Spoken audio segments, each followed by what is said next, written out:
Şafak söktü yine, sonam uyanmaz.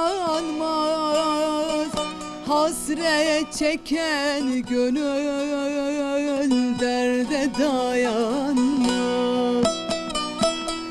Şafak söktü yine, sonam uyanmaz.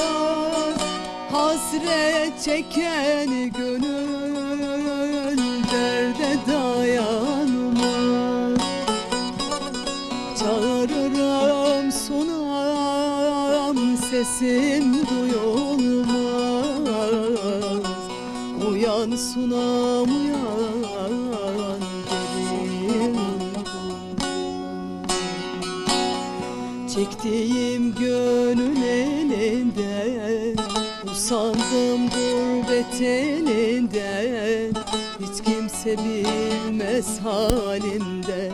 Uyan sunam, derin uyku. Çektiğim gönül elinden, usandım gurbet elinden. Hiç kimse bilmez halimden. Uyan sunam, derin uyku.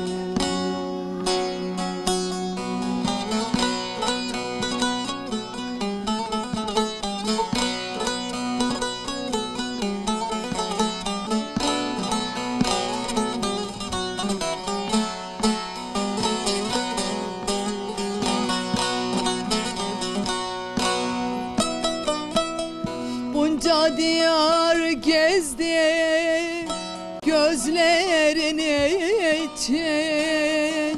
Niye küstün bana el sözü için? Bunca diyar gezdim gözlerin için. Niye küstün bana el sözü için? Dilerim Allah'tan sızlasın için. Uyan sunam uyan, derin uyku.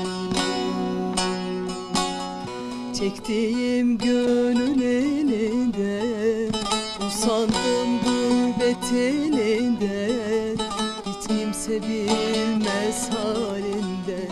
Uyan sunam, derin uyku. Çektiğim gönül elinden, usandım gurbet elinden. Hiç kimse bilmez halimden. Uyan